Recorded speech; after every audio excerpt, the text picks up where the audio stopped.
రాష్ట్రంలో వెంకటేశ్వర స్వామికి అన్యాయం జరుగుతూ ఉంది. దేవాలయాలపైన దాడులు జరుగుతున్నాయి. ఎవరన్నా ఎదిరించి మాట్లాడితే వాళ్ళందరి మీద విపరీతమైనటువంటి కేసులు పెట్టి హెరాస్ చేసే పరిస్థితి వచ్చింది. నేను కూడా ఒక బాధితుడిని. రాముడి తల తీసేస్తే అక్కడికి పోయి అక్కడ ఏం జరిగిందో వాస్తవాన్ని ప్రజలకు తెలియజేయాలనుకుంటే తిరిగి నా మీదనే కేసులు పెట్టే పరిస్థితికి వచ్చారు. అలాంటి పరిస్థితులన్నీ చూసాం. అందుకే నేను ముఖ్యమంత్రి అయిన తర్వాత మొట్టమొదటి సంతకం ఒక ప్రిన్సిపల్ సెక్రటరీని వేసుకోవాలి. అప్పుడే బిజినెస్ అంతా వాళ్ళు చేస్తారు.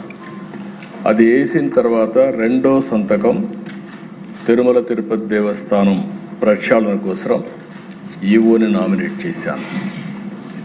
తద్వారా దీన్ని పూర్తిగా ముందు తీసుకుపోవడం కోసం ఆ రోజు శ్యామలరావు గారిని వేశాం. ఇప్పుడే ఉప ముఖ్యమంత్రి గారు అన్నారు, ఎన్డీఏ మీటింగ్లో నాకు వచ్చిన రిపోర్ట్, ఆ రిపోర్ట్ బేస్ చేసుకొని ఆ రోజు ఎన్డీడీబీ ఏదైతే ఇచ్చారో ఆ రిపోర్టే నేను చెప్పాను. అక్కడి నుంచి జరిగిందంతా కూడా మీరు ఒకసారి చూస్తే ఈరోజు ఈ యొక్క సమాచారం అంతా కూడా ఇక్కడ ఉండే సభ్యులంతా కూడా మీరే కాదు, రాష్ట్రంలో ఉండే ప్రజలంతా ఆవేదనతో ఉన్నాం, ఆందోళనతో ఉన్నాం. అందరి మనోభావాలు కూడా దెబ్బతినే పరిస్థితికి వస్తుంది. నేను కూడా 45 సంవత్సరాలుగా రాజకీయాల్లో ఉన్నా. రేపు 28కి 50 సంవత్సరాలు అవుతుంది. అయితే మీరు గుర్తుపెట్టుకోవాల్సింది, నేను ఎప్పుడు కూడా వెంకటేశ్వర స్వామి మా ఇంటి కుల దైవం. ఏ కష్టం ఉన్నా బాధలున్నా ఆయనకి చెప్పి ముందుకు పోవడం తప్ప వేరే మార్గం లేదు. మళ్ళీ చెప్తున్నా, ప్రతిరోజు నేను ఒక 2 నిమిషాలు ఆయన ఫోటో పెట్టుకొని ప్రార్థన చేసి మంచి మనసునివ్వండి, మంచి పని చేయడానికి ఆశీర్వదించమని కోరుకుని అక్కడి నుంచి భారం అంతా దేవుడి పైన వేసి ఇంతవరకు పనిచేస్తూ వచ్చాను. అదే నా శక్తి. దానివల్ల నేను ముందుకు పోతున్నానని చెప్పి కూడా మరొక్కసారి మీ ద్వారా తెలియజేస్తున్నా. అందుకే అనేక సార్లు చెప్పాను, సాక్షాత్ వెంకటేశ్వర స్వామి నా మీద 23 క్లేమోర్ మైన్స్ బ్లాస్ట్ చేస్తే నన్ను కాపాడింది ఆ దేవుడు తప్ప, ఇది నాకు పునర్జన్మ తప్ప ఇంకొకటి కాదు.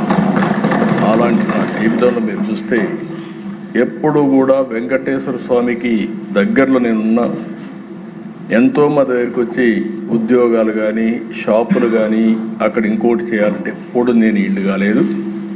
నేను ఇప్పటికి కూడా ముఖ్యమంత్రిగా ఉన్నా, ప్రతిపక్షంలో ఉన్నా, నేరుగా క్యూలో వెళ్ళి దర్శనం చేసుకొని వచ్చాను తప్ప ఇంకోటి కాదు. ఎందుకంటే మనం చేసేదానికి సేవ చేయాలి. ఆ సేవలో మనం ఉంటే రాష్ట్రానికి మంచి జరుగుతుంది, అందరికీ మంచి జరుగుతుంది. మనం ముందుకు పోతున్నాం. అధ్యక్ష, నేను ఆ రోజు కూడా అధ్యక్ష మనందరం గుర్తుపెట్టుకోవాలి, నేను సిద్ధాంతపరంగా పోరాడాను. తీవ్రవాదుల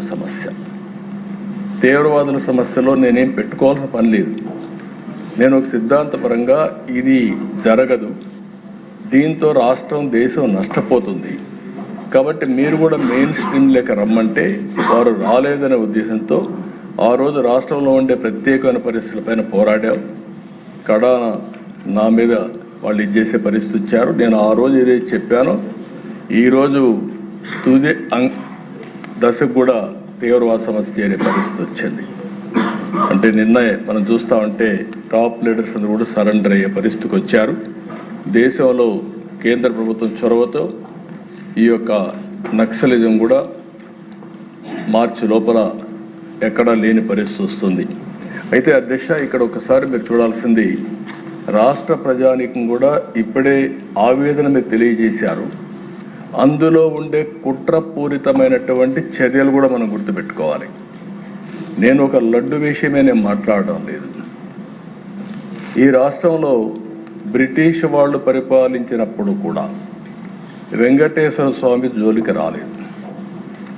అలాంటిది ఈరోజు ఒక లడ్డు విషయంలోనే కాకుండా అనేక విషయాల్లో ఏం చేశారో మనం ఒకసారి ఆలోచిస్తే మనలో ఉండే